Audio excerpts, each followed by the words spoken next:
नमस्कार विद्यार्थी मित्रांनो, मी आपला लकी सर आपलं स्वागत करतो आपल्या गुरुशिष्य अकॅडमी या यूट्यूब चॅनलवर। आज पुन्हा अत्यंत महत्त्वाचा विषय मुद्दा आपण घेऊन आलेलो आहोत इयत्ता 11वीच्या ऍडमिशनचा। तर आपल्याला कल्पना असेल की महाराष्ट्र राज्य शासनानं 6 मे 2025 रोजी GR काढला की संपूर्ण राज्यामध्ये जे ग्रामीण भागातही जी असणारी कनिष्ठ महाविद्यालय आहेत येथील जे 11वीचं ऍडमिशन आहे ते सर्व ऍडमिशन्स ऑनलाईन पद्धतीने होणार आहेत। आणि विद्यार्थी मित्रांनो, आपल्या सगळ्यांच्या मनामध्ये एक शंका असेल की ऑनलाईन असणारी ही प्रवेश प्रक्रिया आहे, ही प्रक्रिया कशी असणार आहे। तर GR मध्ये सगळं स्पष्ट नमूद केलेलं आहे, कोणाची काय जबाबदारी आहे ती शासनानं ठरवून दिलेली आहे।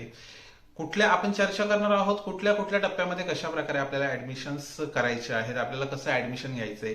यापूर्वी फक्त मेट्रोपॉलिटन सिटीज आहेत, मग मुंबई महानगरपालिका असेल, नागपूर महानगरपालिका असेल, इथेच फक्त असणारी ऑनलाईन ऍडमिशन प्रोसेस आहे ती सेंट्रलाइज ऍडमिशन प्रक्रियेद्वारे केली जायची, परंतु आता संपूर्ण राज्यामध्ये हा निर्णय लागू केलेला आहे। तर चला, आपला हा जो असणारा व्हिडिओ आहे या व्हिडिओला लाईक करा, आपला जो चॅनल आहे त्याला सबस्क्राईब करा आणि हा व्हिडिओ आपल्या इयत्ता 11वीच्या सगळ्या विद्यार्थ्यांपर्यंत जास्तीत जास्त पोहोचवा, जेणेकरून सगळ्या विद्यार्थ्यांपर्यंत व्हिडिओ पोहोचल्यानंतर 11वी ऍडमिशन संदर्भातील त्यांच्या असणाऱ्या मनातील शंका आहेत त्या दूर होतील। तर बघा, शासनाने जो GR काढलेला आहे तो GR तुम्ही स्क्रीनवर पाहू शकता, कशा पद्धतीने सगळी माहिती दिलेली आहे। तत्पूर्वी आपण प्रेस नोट पाहतो इयत्ता 11वी ऑनलाईन प्रवेश प्रक्रिया संदर्भातील दिलेली। तर बघा, इयत्ता 11वी प्रवेश ऑनलाईन पद्धतीनं होणार असल्या कारणानं सर्व विद्यार्थी, पालक, शैक्षणिक संस्था, विद्यालय, कनिष्ठ महाविद्यालय व्यवस्थापन यांना कळण्यात येते की इयत्ता 11वी ऑनलाईन प्रवेश प्रक्रियेच्या अनुषंगाने अनधिकृत संकेतस्थळे, वेबसाईट व इतर सोशल मीडिया डिजिटल माध्यमाद्वारे माहिती प्रसारित होत आहे। अनधिकृत संकेतस्थळ, डिजिटल माध्यमाद्वारे प्रसारित होणाऱ्या विद्यार्थ्यांनी जाहिरात माहितीवर विश्वास ठेवू नये किंवा त्या आधारे प्रवेश प्रक्रिया करू नये। बघा, काही फेक संकेतस्थळं आली होती, त्याच्यावर पालकांनी माहिती भरलेली होती आणि म्हणून अशी प्रेस नोट काढायला लागलेली आहे शिक्षण विभागाला। आणि म्हणून विद्यार्थी मित्रांनो, मी तुम्हाला ऍक्च्युअल जी ओरिजिनल वेबसाईट आहे ती दाखवणार आहे, ती या पत्रामध्ये दिलेली आहे, कोणती वेबसाईट आहे। आणि त्याचबरोबर ऍडमिशन करत असताना आपल्याला जर काही अडचणी आल्या तर आपल्याला हेल्पलाईन नंबर सुद्धा दिलेला आहे, ईमेल ID सुद्धा दिलेला आहे, याच्यावर संपर्क करून आपण आपल्याला येणाऱ्या ज्या अडचणी आहेत ऑनलाईन प्रवेश प्रक्रियेमध्ये ते आपण सोडवू शकतो। तर बघा, याच पत्राच्या खाली ती माहिती दिलेली आहे। तर बघा, आपल्याला वेबसाईट दिलेली आहे mahafyjcadmissions.in, याच्यावरच मित्रांनो आपल्याला ऍडमिशनचे फॉर्म भरायचे आहेत। ईमेल ID दिलेला आहे आणि हेल्पलाईन मोबाईल नंबर सुद्धा दिलेला आहे, आपण स्क्रीनवर पाहू शकता। आता आपण स्क्रीनवर पाहतोय GR ऑनलाईन ऍडमिशन संदर्भातला 6 मे 2025 रोजी निघालेला। तर या संदर्भात संपूर्ण महाराष्ट्राला लागू झालेला हा निर्णय, शासन निर्णय इयत्ता 11वीच्या प्रवेशासंदर्भातील। तर बघा, याच्यामध्ये शासन निर्णय दिलेला आहे, त्याचबरोबर प्रस्तावना दिलेली आहे की अगोदर फक्त हा मुंबई महानगर विकास प्राधिकरण, नागपूर यांसारख्या मेट्रोपॉलिटन सिटीजमध्ये होता, मात्र आता 2025-26 पासून हा संपूर्ण महाराष्ट्रामध्ये लागू आहे। प्रवेश प्रक्रिया कशी आहे या संदर्भातील माहिती दिलेली आहे, आपण व्हिडिओ पॉज करून आपण वाचू शकता जर आपल्याला संपूर्ण वाचायचं असेल तर। त्याचबरोबर यामध्ये जे असणारे ज्युनियर कॉलेजेस आहेत त्यांना कोटा ठेवलेला आहे, मग अल्पसंख्याक कॉलेजेस असतील, मायनॉरिटी, त्यांना सुद्धा कोटा आहे, इन हाऊस कोटा आहे, त्याचबरोबर संस्थानिहाय जो असणारा कोटा आहे तो कोटा दिलेला आहे। या कोट्यातील ऍडमिशन शून्य फेरीमध्ये होणार आहे, ते आपण पुढे चर्चा करणार आहोत। आरक्षणासंदर्भात माहिती दिलेली आहे, समांतर आरक्षण असेल, सामाजिक आरक्षण असेल, हे प्रचलित नियमानुसार जसंच्या तसं ठेवण्यात आलेलं आहे। आणि त्याचबरोबर अत्यंत महत्त्वाचं जे आपल्यासाठी असेल ते म्हणजे या ऍडमिशनचे असणारं वेळापत्रक। तर मित्रांनो, कॉलेजेसनं सगळी जी माहिती आहे ती भरलेली आहे, कुठे कुठल्या कॉलेजेसला किती जागा आहेत, आर्ट्स, कॉमर्स, सायन्स, अनुदानित, विनानुदानित, सेल्फ फायनान्स, हे सगळं दिलेलं आहे। आणि आता मात्र विद्यार्थ्याची जबाबदारी आहे की त्यांनी फॉर्म भरून रजिस्ट्रेशन करून वेळापत्रकाप्रमाणे त्यानं जायचं आहे फेरीवाईज। हे बघा, अत्यंत महत्त्वाची बातमी, 8 मे ते 15 मे ही होती शाळा महाविद्यालयांची माहिती भरण्यासाठी, ती भरलेली आहे सगळ्या कॉलेजेसनं, सगळं किती जागा आहे ते आलेलं आहे।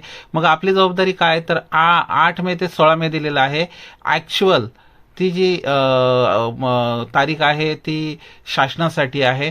त्याच्यानंतर पुढची जी असणारी महत्त्वाची जी असणारी प्रक्रिया आहे ती 19 मे पासून सुरू होते. विद्यार्थी मित्रांनो, आपल्याला 19 मेला रजिस्ट्रेशन करायचं आहे आणि तिथनं आपली खरी जी असणारी प्रोसेस आहे त्या प्रोसेसला सुरुवात होणार आहे. 19 मे 2025 रोजीपासून आम्ही मागाशी सांगितलेली जी अधिकृत वेबसाईट आहे तिच्यावर जाऊन आपल्याला रजिस्ट्रेशन करायचं आहे.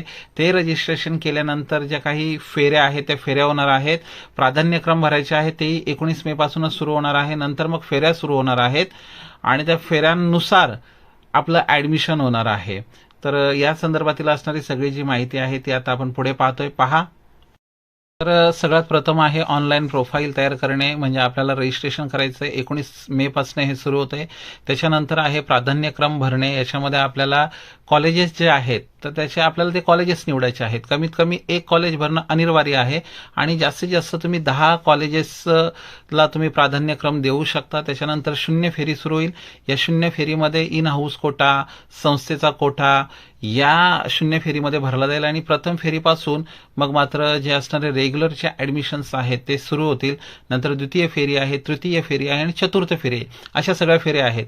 आणि हे सगळं ऍडमिशन घेत असताना जर एखादा विद्यार्थी त्यांच्या केलेल्या चुकीमुळे जर बाहेर पडला तर तो ओपन फॉर ऑल शेवटची फेरी आहे त्याच्यामध्ये सहभाग घेऊन इकडे फॉर्म भरून तो त्याचं ऍडमिशन शेवटी कन्फर्म करू शकतो. असे एकूण असणारे 8 असणारे टप्पे आहेत. या टप्प्यांमध्ये आपल्याला ऍडमिशन घ्यायचं आहे. याच्यामध्ये मित्रांनो तुम्हाला काय अडचण आली तर तुम्ही मला कमेंट करा. मी तशा प्रकारचा व्हिडिओ तयार करेन आणि मग त्याच्या माध्यमातून तुम्हाला मी माहिती देईन.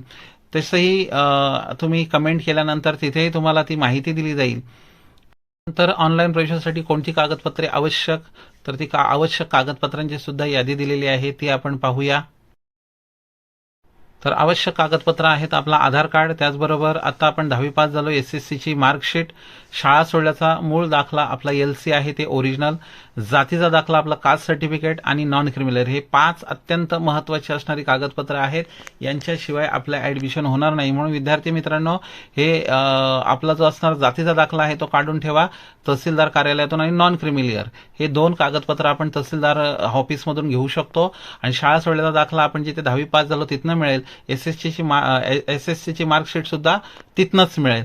ही 5 कागदपत्र महत्वाची. आणि त्याच्याबरोबर जर समजा आपल्याला दुसरा जर आरक्षणाचा फायदा घ्यायचा असेल तर त्याच्यासाठी जी असणारी कागदपत्र आहेत ती आपण घेऊ शकतो. तर कोणकोणती आहेत बघा. EWS जर आपल्याला याचा फायदा घ्यायचा असेल तर ते सर्टिफिकेट असणं गरजेचं आहे. डिसॅबिलिटी सर्टिफिकेट, आपण अपंग असलो तर हा सर्टिफिकेट आपल्याकडे असणं गरजेचं आहे. प्रोजेक्ट अफेक्टेड जर आपण असलो तर त्याचं सर्टिफिकेट आपल्याकडे असणं गरजेचं आहे. एक सर्व्हिसमन, आपल्याला माजी सैनिक वगैरे जर असाल तर त्याच्यामधून सुद्धा आपल्याला कोट्यातून ऍडमिशन होणार आहे. आपण जर डिस्ट्रिक्ट लेवलवर स्पोर्ट्समध्ये जर आपण एखादं काय मिळवलेलं असेल कुठल्या खेळामध्ये प्रावीण्य, तर त्याचं सर्टिफिकेट असेल तर आपल्याला या आरक्षणाचा फायदा होणार आहे. आणि आपण जर ऑर्फन असाल, जर अनाथ असाल तर त्याचं सर्टिफिकेट जर असेल तर ते सुद्धा ऍडमिशनच्या माध्यमातून आपल्याला काही ज्या जागा आहेत त्या ठेवलेल्या आहेत आरक्षित. यानंतर आपण जाऊया बघा कोणती अधिकृत वेबसाईट आहे. MahaFYJCAdmissions.in. पूर्वीची आतापर्यंत ऍडमिशन्स होणारी वेबसाईट वेगळी होती. आता शासनानं पत्र काढून ही नवीन वेबसाईट दिलेली आहे. हेल्पलाईन क्रमांक दिलेला आहे 8530955564 आणि वेबसाईट दिलेली आहे पुन्हा, आणि ईमेल सपोर्ट. जर आपल्याला काय अडचण आली तर या ईमेलवर आपण आपली तक्रार नोंदवू शकता. अशा पद्धतीनं मित्रांनो आपल्याला ऑनलाईन ऍडमिशन्स करायचे आहेत. घाबरून जाऊ नका. काही अडचण आली कमेंट करा. आपली जी असणारी अडचण आहे ती सोडवली जाईल. या संदर्भातील आणखी माहिती देणारा व्हिडिओ पुन्हा आपण तयार करणार आहोत. प्रत्यक्ष फॉर्म ओपन झाल्यानंतर ते सुद्धा कसा फॉर्म भरायचा आहे, काय करायचं आहे या संदर्भातील आणखी एक व्हिडिओ आपल्यासाठी बनवला जाईल. तोपर्यंत आपली रजा घेतो. धन्यवाद.